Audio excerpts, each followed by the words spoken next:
I sleep when you can play Dom Team Death, the free-for-all, CTF and Sabotage. Man, I play them all from search up to headquarters, down the list of demolition. Objectively speaking, to win is my only mission. If I sin, it's not by omission of honor. Hey YouTubers, I'm Hardcore Gamer for Life, bringing you some new gameplay commentary, and that's right, it's not just new commentary, it's on a new map. We're rocking Piazza up in this Piazza, and we are going to be playing some Kill Confirmed, baby. My very first gameplay on Piazza, so, this being, to me, kind of a Italian village recreation of favela in a way, which actually I found to be fairly accurate, only it's a million times more awesome than favela in my opinion. But this is my first time ever playing this map, and I decided, well, I gotta go with the MP5. That's the SMG class that I had set up at the moment, and I went ahead and took off Dead Silence, and I put on Stalker Pro because, as you guys know, when you're playing Team Death, Kill Confirm, something like that, there's a lot of more explosions going off. There's a lot more footsteps, both friendly and enemy, going around. So, it's not quite as necessary to rock Dead Silence. It doesn't make Dead Silence a bad perk by any means, but at the same time, it's just not as useful as it would be in a game like Free For All or Search and Destroy. So that's why I chose to go with Stalker. And as you'll see, it serves me pretty well. Being able to strafe faster is a big advantage in Modern Warfare 3, particularly since the host advantage isn't as pronounced, with all the lag compensation and all that. So, you can't count on your host advantage anymore. Oh, two-piece, baby. Got the double kill. Going to come and clean up this third guy, even though I think he denies me a kill or two there. I can't see on the little screen there. But anyways, guys, I'm loving this map, like I said. It really feels like just a 1,000 times awesomer version of Favela to me.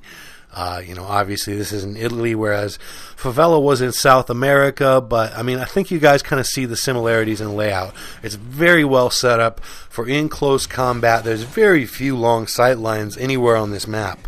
I just love the way they set it up with so many layers.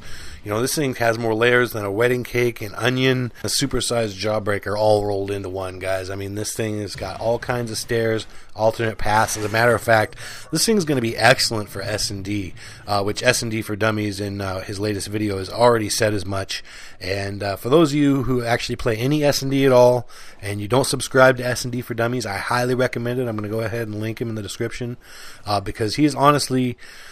in my opinion, S&D or no, he's probably the best Call of Duty or gaming teacher on YouTube.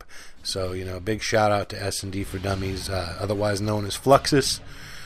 You're a beast at S&D, man, and you're a beast at teaching people how to play S&D. So guys, I'm going to try and bring you a gameplay on Liberation by tonight, but in any case, I'm really liking both these maps. What do you guys think? For those of you that have Elite and Xbox Live and have already gotten these two maps and gotten a chance to play on them, give me your take on them. Tell me what you think, if your opinion is the same as mine, or if you think something a little bit different. I personally think that Liberation is a bit like an improved version of Wasteland from Modern Warfare 2. It's got all those super long sight lines, but Wasteland was just so symmetrical and gray and ugly. That was the only thing I didn't like about Wasteland. It was kind of symmetrical. Both sides were kind of the same, and just the middle shrub that went over the top of the bunker in the middle. And I just don't know. It was just aesthetically, it was not a pleasing map to me. Whereas now Liberation brings this beautiful color palette into the picture, and it's not all so symmetrical. It's not so hard to walk across the map, and not be basically sticking your head out against the horizon. There's actually areas of cover and bushes and creek beds and underground areas and all this stuff that you can navigate the map with, which I like. Also, one thing I don't particularly like about the way Elite implemented this, or Call of Duty, whatever, Infinity Ward implemented this, the whole Elite playlist, is the fact that, A, it doesn't only consist of the new maps, which arguably I can see because there's only 2 of them. But honestly, if you're sick of playing the new maps, then go back to the regular playlists. But then I went to the regular playlists, and, in Call of Duty, they've always had a habit of cycling the new maps into the regular playlist pretty well right away. They might not cycle in all the time, but they will cycle in there. The new maps will find their way into the regular playlists.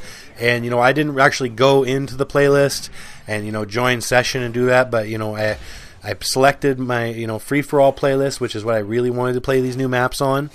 And I kept going in and out and the only map pictures it would show me in the little opening lobby before it actually joins you with the session were pictures of the old maps. Now, I don't know if they might cycle the new maps in once you actually get into the session, into the playlist. Someone let me know if you do know that. But I didn't want to just sit there and play a bunch of old maps hoping to get to new maps when I didn't even know if I was going to. As you can see, I'm up in my little mini clapper. There's a double, baby. Oh, yeah.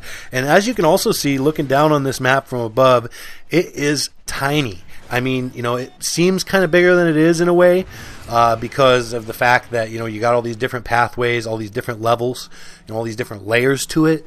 But as you can see, when you get up above this sucker, it is a very small map, and then, you know, with all the buildings, you kind of think like Resistance, kind of perhaps hard to actually hit people with the Reaper in many cases, because they can just kind of wedge themselves between buildings and go inside buildings and under things. But as you can see, you know, especially in a game like mode like this, is pretty fast paced. The enemies kept spawning out in the open. You know, my guys would go finish them off down below if they were hiding, and they'd spawn out in the open and just be easy fodder for my Reaper. But yeah, anyways, getting back to what I was talking about, it'd be really nice if they haven't already to actually throw the 2 new maps into the regular playlist circulation. You know, I know a lot of people who have Call of Duty also have Elite, just because it makes sense. It's cheaper than buying the map packs outright. You get them a month or 2 early or whatever. So, you know, I just, hopefully Call of Duty, Infinity Ward, I guess, would be the people I'd be talking to at the moment. Throw these new maps into the rotation if you haven't already, and I will be a happier camper, because I don't want to play all those game modes that you set out for me. I want to play what I want to play. So, peace. Have a good one.